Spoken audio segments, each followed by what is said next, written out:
little round of introductions here, and later on I would like to ask you guys to stay sharp and ask questions to our panelists. Can I please ask you guys to introduce shortly yourself, and also to tell all the startups here, because basically the audience of all startups, they're all keen to know how can you guys help them, and they want to know when is the best moment to approach. I guess, are we on? Yeah. I guess I'll start. My name is Jeremy Rudolph. I'm with Ingram Micro Commerce and Fulfillment. User error. My name is Jeremy Rudolph. I'm with Ingram Micro Commerce and Fulfillment Solutions, powered by Shipwire, and we work with a lot of startups and growing brands who are have that funding that Kate and Jenny were talking about. And essentially, we help you with your warehousing and fulfillment to get those shipments final mile to your customer, whether it's retail, wholesale, distributor, or reseller. Jenny is a gal. By the way, we have a gal that's on the panel. It's not all guys. Represent. Most of you probably heard me talk. I'm Jenny Hageman. I'm from Amazon. I'll probably scoot over for future. Hi, I'm Greg Appelhof. I'm with Spring. We're based in Minneapolis. We're a retail consultant. We've been in the business, as you can tell, I'm probably older than most of you, for a long time. I've done a number of startups, and so I really come at the business from understanding you, the startup. Our team is built with then people from Best Buy, Target, and Apple. We want to help you really identify that white space as you're going to retail and make sure that you have a great plan. So really building on a lot of what Kate and Jenny talked about.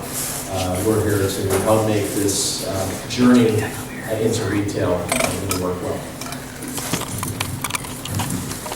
Howdy, I'm Bhavin and I'm with Celery, and we are an e-commerce solution that is specifically not only a full e-commerce solution, but also made for crowdfunding and pre-orders. So we'll normally work with the direct sales you'll do either to launch the product or directly out of your crowdfunding campaign.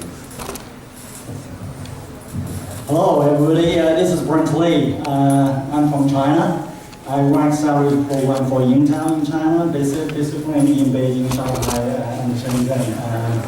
We started this Celery program last year. I used to work for IBM as in charge of ThinkPad right before ThinkPad was sold to Lenovo. Also worked for Apple for some time selling Appelhof. So basically I have 20 years experience selling hardware for a multinational company in China. So if you have any question regarding how to sell hardware in China, you should we can have a discussion. Okay, guys, so as I said, I would like to keep it open, so if you already had a question, please raise your hand, and yeah, go ahead. I'll pass the mic.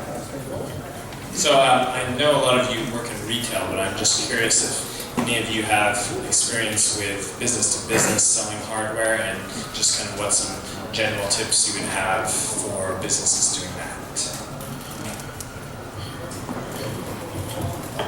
I'll take a shot at that. Thank you. What is your product?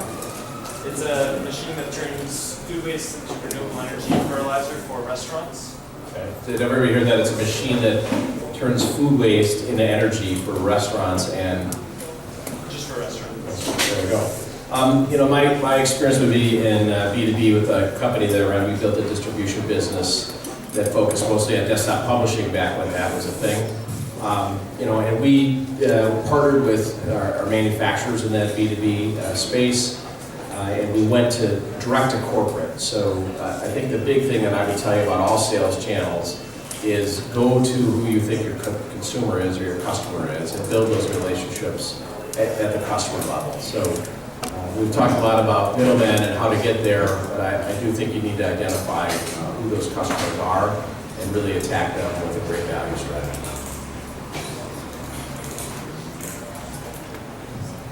Anyone else? Okay, I see that you guys need to go get ready a little bit. So we had some amazing presentations today from Jenny and from Kate.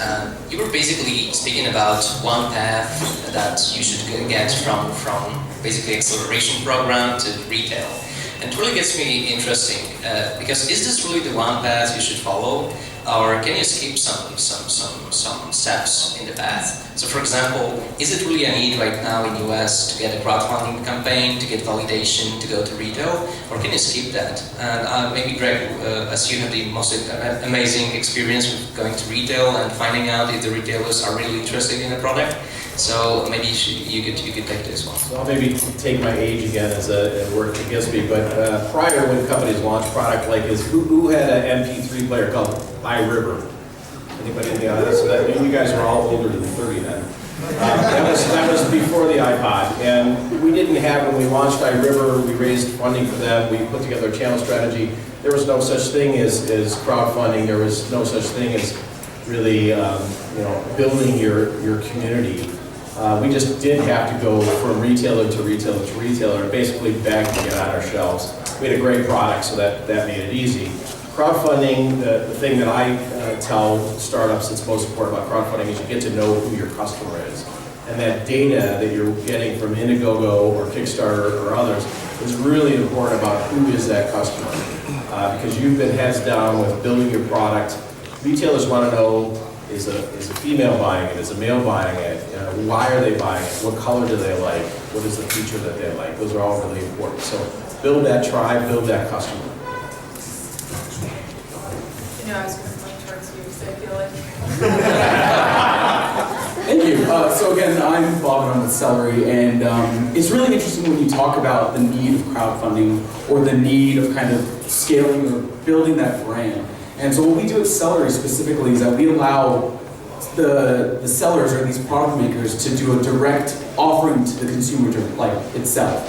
So we do have a number of sellers that have come through either Indiegogo or Kickstarter. I have a lot of fans in the room, and I'm sure a lot of you guys have probably either spoken to me or one of my friends at my company. But I think one of the things specifically is kind of alongside that branding is where do you think that initial exposure is going to come from? Crowdfunding campaigns themselves are great when you're launching these new hardware products, but maybe in the case of our friend with the specific B2B case of the direct restaurant sales, maybe a pre-order campaign targeted to them on a crowdfunding campaign may not work. So that's something that we always see on our end, is that when you're looking at the customer base, where do they live and what do you think they need? And the nice thing about using a platform that where you're crowdfunding on your own is you get a bit more openness as well. So when you're taking the orders, you start learning about your customers organically. And it's a bit stronger than your traditional, what I would say, your targeted waiting list or mailing list where they just put their name on the email. When they use a system that allows them to really put their information, including payment, you start learning and being able to access their information a bit quicker. So that's just what we've seen at Celery, and I'm happy to talk about that later as well. What's a good budget for starting a crowdfunding campaign? What's the range? What are high? I guess I'll take it again. So I think it largely depends on a number of things. If you've ever come to one of the events here, they have a really great explanation of what it means to crowdfund and also what your goals are. So I think the first is, I would ask you is, do you have an idea of what you're looking to raise or what kind of product space you're in? It's hypothetical. I've done crowdfunding before, so Yeah. I raised over $1 million in a crowdfunding project. Gotcha. Indiegogo. But I'm just wondering, like, what today's standards, like, what you guys see, like, well, you know, it used to be like 100,000, it's $250,000, it's like $500,000 or more since the kind of the benchmark to a crowdfunding campaign. But that doesn't include also building inventory and engineering costs to go into actually building the prototype. So I just meant the actual crowdfunding, actual campaign itself. So yeah, I think what we've seen, whether it was on our platform or through Indiegogo or Kickstarter, is that you want to be looking maybe 30 to 50% of what you're hoping to raise. That may not necessarily be the goal, but what you're looking to actually raise, about 30 to 50% should be coming from you, either organically through the resources, whether it be your own social media or content marketing, or targeted ad spends. We've seen campaigns that spend as little as 10 to 15% and upwards of almost more than 50. So it really depends on the space, but I think by and large between 25 to 35 is what we've seen on average. I just want to add to that, I think it kind of builds off the crowdfunding question. I think that the trap that you get into, whether you spend 500,000 or less or 500,000 or more, is that you really need to build the scale, and that's why crowdfunding to retail is the conversation. You're a manufacturer partner, and you're all going to need a manufacturer partner to build these hardware products. Is not interested in building a one run of 5,000 or 10,000 units. They're interested in how do I go from 5,000 to 10,000 to 100,000. That's what the China market's looking for. So if you're not thinking about that when you're launching your hardware product, you're going to run into issues. Okay, so you've already mentioned some of the problems that startups have after crowdfunding, and this is also what I wanted to ask, especially Jeremy, because you do a lot of fulfillment and you excel at this. So at least, as I remember, at least 10% of very successful crowdfunded campaigns fail to deliver because of the problems with fulfillment, with shipping. So the question is, are there any maybe best practices, and also are there any common mistakes that crowdfunded startups make that later on occur to them that they are not able to deliver to their customers? Yeah, it's a really good question. We actually see a lot of the failure in many of the crowdfunding campaigns to deliver. They actually haven't built in the right shipping costs into their campaign. So what a lot of crowdfunders are doing now is they're coming to us before they start their campaign, or coming to other fulfillment providers before they start their campaign, and discussing their rewards tiers and figuring out what do I either need to build into the price of my product, or how much do I realistically need to charge for the transportation based on the demographic that I'm selling to. So Greg and Bhavin, sorry, your name. So Greg and Bhavin were talking about the marketing aspect of the just going to specific demographics. So knowing those demographics and basically pairing that with how much are they going to spend on that particular item or that particular tier for that reward. Yeah. I think the question was more around logistics, but I think it ultimately affects the retail launch as well. I think because we do work quite frequently with crowdfunded projects that are coming into retail and Launchpad, I get the question quite frequently, or our team gets the question quite frequently, like, well, based on our backers, we may have 50,000 backers. Why can't we just be looking at a purchase order of 50,000 units? Well, it's a very different story if your tiers of rewards are at half the cost of what you're expecting to sell at MSRP. Any buyer is going to need to calculate in realistic selling price elasticity, as well as competition in their category in order to make an educated buy. So the message I'm trying to get across is it's not going to be a one-to-one if you don't have a realistic cost expectation that you're asking backers to buy into. Question. So I noticed large companies that have brands that are launching now on Indiegogo as well as introduce new products. Is that a recommendation for, let's say you raise your money, you launch on Indiegogo on Amazon, you successfully are now into big box. Do you recommend that the next product also go through an Indiegogo campaign to build awareness and community? I've got an example that we actually did with Indiegogo. So I had a company that was a client of ours that launched a smart pen, and they launched the first product and launched it with Apple globally. About a year later, they had version 2, and we came to Indiegogo, partnered with Indiegogo, and launched that product. And it did two things for us. One, we had a really successful launch. It was a short campaign. We sold about 5,000 of these new pens, but it allowed us to open up new markets, which was really critical. And it also, actually, we saw a jump in sales that we had then even through our current markets. So the crowdfunding campaign brought more awareness and built a bigger community for us. So that was more organic then? I feel like the benefit in the crowdfunding campaign was just overall awareness of building the community in that second product, and then across the world we had a jump in sales for that product. But again, it was because of the successful crowdfunding campaign.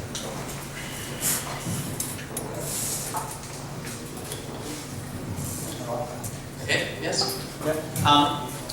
Question sort of to Greg and Jenny, combined maybe. Kate talked about being a sheriff of your price, and then you talked about Launchpad that you buy on consignment, and once you own that inventory, you control the price. So you may go to whatever you feel you need to. And I know that retailers don't like to see any product that they stock being sold online for anything less than they're selling from retail. So I guess my question is, how do we manage the risk there, or the tension maybe between Amazon controlling the price on Launchpad and having to meet obligations to a retailer?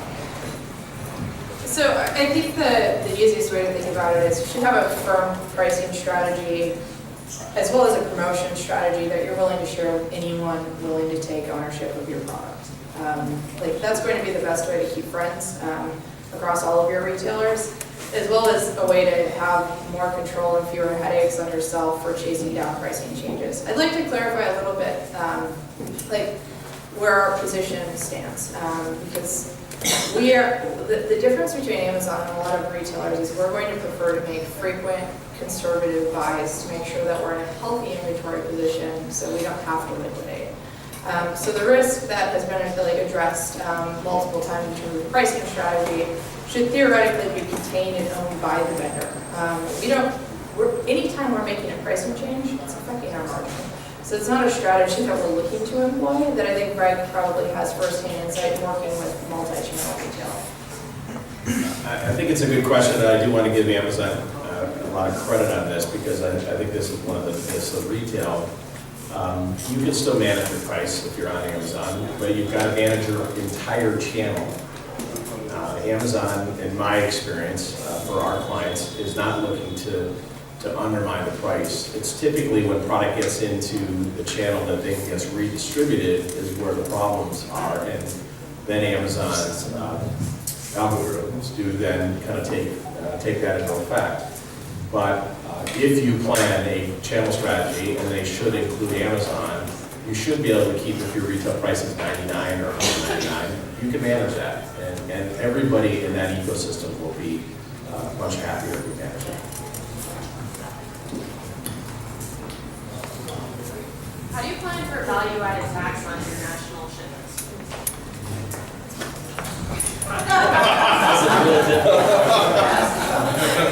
So generally you want to, if you can do it, you want to position your inventory within the countries that you're selling to.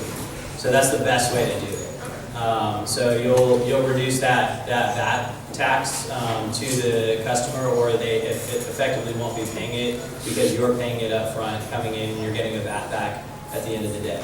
So it makes it a lot easier if you can position your inventory within the country that you're selling to versus trying to ship internationally. Because once items start to go through customs, it gets really tricky. And expensive, yes. Okay, so yeah, we've been speaking a lot about the market here and about the path from crowdfunding to retail, but I'm really wondering how does it look exactly in China? And Brent, do you have a similar path? Does it look very differently? I know there are a lot of Chinese products coming that seem a little bit American and being crowdfunded. They are very well funded by Chinese VCs. So do you have some additional steps in the path, or how does it look in China? Yeah, let me share some insights I get from many years of selling multinational counterpart in China. And maybe the success formula is, I summarize it as ABCD. It's easy to remember. Take example like Appelhof and how they achieve success in China market without being copied. And the first thing is, if you're a startup, a hardware startup, you should consider, you have a really local advisor. first I recruited Accelerator, because Accelerator like me, we are seasoned executives in Harvard business many years. We know all the required regulations there, and how to make how the sales in China. It's like, first, number one, you gotta have a brand. And if we want to achieve the real success in China market, the brand is very important. You don't want to compete with the China competitor on price, because you can never win. You can never win there. So branding is the best protection for products from outside China. You can put anything there, but branding is very important. I give you the premium so that you still have money to do the R&D and outpace your Chinese competitors. It's like IBM always outpace Lenovo in the past personal computer history. It's like Apple, similar MP3. Right?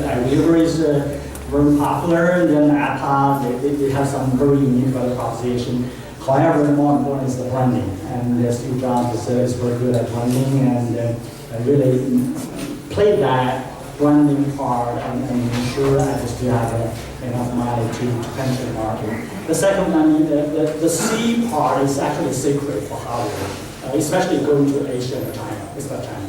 C is compliance. C is compliance. That's very critical to hardware to be sold in foreign markets, because you need an advisor. I say A is advisor. You need an advisor to tell you, what's the localization requirement in China. That is very critical, because when you bring product to the crowdfunding, the big product immerse most volume. When you do a large volume, you have a big problem. The local regulations will have you to pull out all products from the market. If your competitor knows you don't go through the due compliance procedures, right? So that part is very critical. If you want to achieve a massive success in China, you do that. Do all compliance things before you launch the product. I have a right advisor, like me, and most important, have the power to do this branding. Of course, I think it's up to know the cat make a very good case and point. That's also we are running program for Intel in China. We say 3D robotics is a very good hardware company. When they have an idea on the drones, right? Great founders, a lot of money here, very innovative design. But I talk to some people in the room say why they fail, and another competitive partner, DJU, conquered almost the world. I would say maybe Chris Anderson chose the wrong place to give birth to his baby. Right? That means Harvard baby should be born in China. That means if you can survive all the hardship there, and what if Chris Anderson killed DJ back in China in the very early stage? Maybe he can come back and conquer the world, right? So what I mean is China has a very heavy focus on hardware. That market is 90% hardware market. That gives a very unique ecosystem for hardware startup team to be born there strong, right? The manufacturing things, also the market is equally big as the US. Also people, they're smart in maybe copying, but not copying. That means you don't have you don't build a barrier, right? With startups, you don't build a barrier. You don't have a unique enough value proposition. It could be including many things. But for hardware, if you want to be successful here, you better, early stage, go to China and go through the survival test and have your products and all the compliance and be the local competitor first, China competitor first, and come back. That was my advice. Yeah, with China's economy reportedly having some problems, is there more competition among manufacturers to get business in terms of pricing and maybe quality assurances and such? Is there jockeying for that sort of thing? That's a good thing. That's a good thing for really innovative hardware startup team. That means you get the profit from that competition, right? Yeah, you're right. the economy is slowed down a little bit. That really give the hardware manufacturing companies some tough time. That's increase the profit and have force them below the price. But I think it's a good thing for the startup team, right? Because all the core companies are still there. That means the only sacrifice part is on profit. Thank you. Yeah, regarding a China market entry, where would you place Taobao and how to best approach Taobao for a China market entry?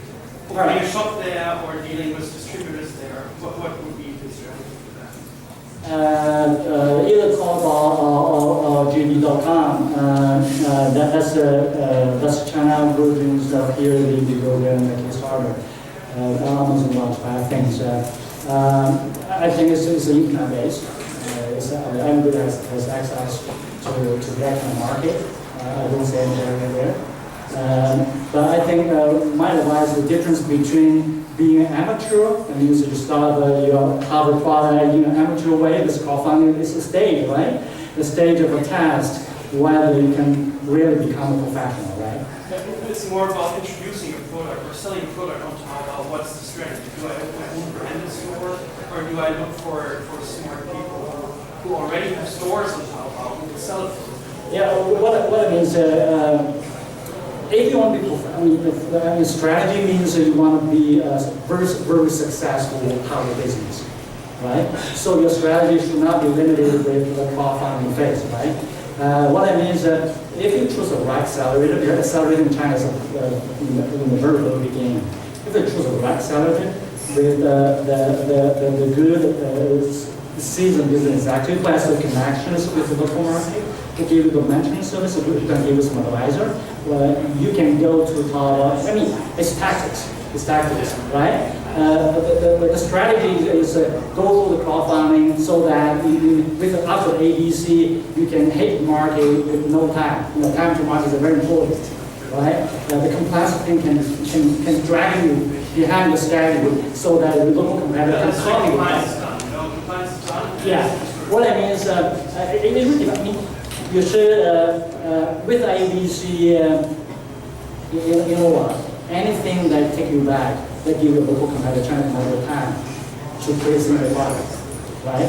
Crowdfunding is like a stage, right? You put spotlight there. You just invite competitions, you invite competitions, you invite companies. And the strategy is you use that one to test your product. However, you already prepared to launch your product in no time. It is a big market. Once you achieve the scale, achieve the critical mass, you already in there. How difficult is it to get into Walmart China or Carrefour China? Do they have local sourcing? The local partner is very important. Who can get you through the crowdfunding phase and find you the retail allies with the gourmet, or maybe some local regional for Walmart there. The executive people like us, we know all the rules here. What I'm curious is if you have really, really good product, we can help you go through all the strategies. Sure. So, probably the last, but last question from me at least. And I'd like to keep it a little bit more personal. You guys work with very different startups. You have very different perspectives, and you have what I call something like a helicopter view. So I wanted to ask you if there's any particular side of hardware, of consumer electronics, or particular branch that you're very excited about, and you see that it should be growing in the years to come. So this might be something interesting for the startups here. So is there any particular vertical that you would like to see? So for this audience, I can kind of tailor my answer, but I actually think not as relevant. In the consumer packaged goods industry, there's a lot of disruption for seeing evidence that customers will adopt net new brands.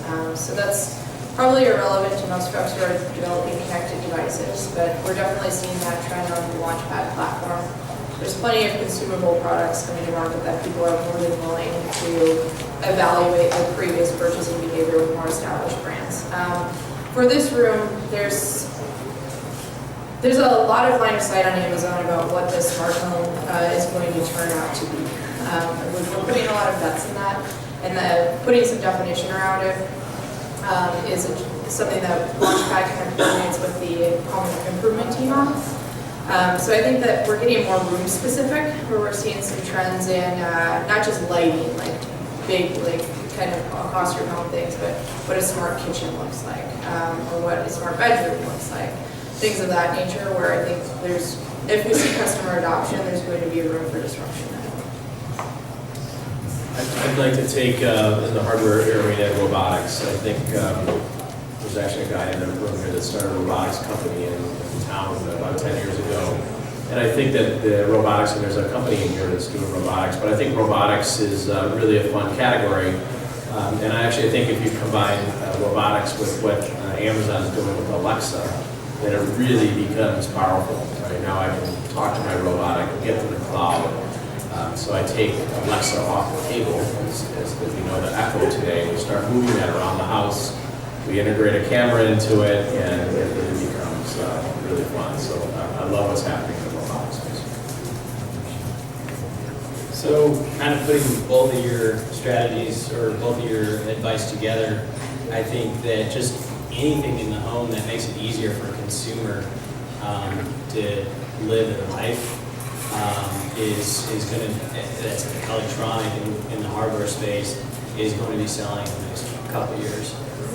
So that's where I think things are going to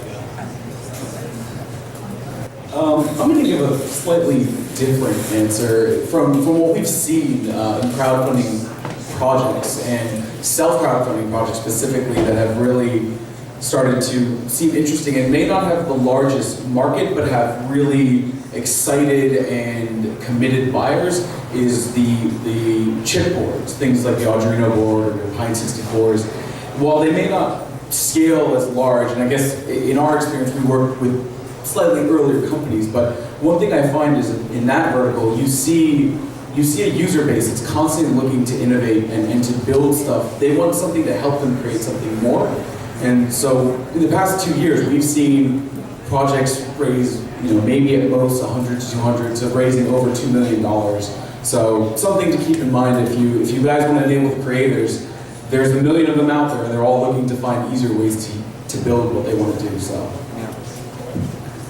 For me, I have two feedback. First one is Rava, because we're opening Intel Rava Innovation Center in Shanghai this year. This year, we're going to have one of the international Rava challenge. That's some Accelerator program. We do the China demo day for Rava team with the Intel backing us.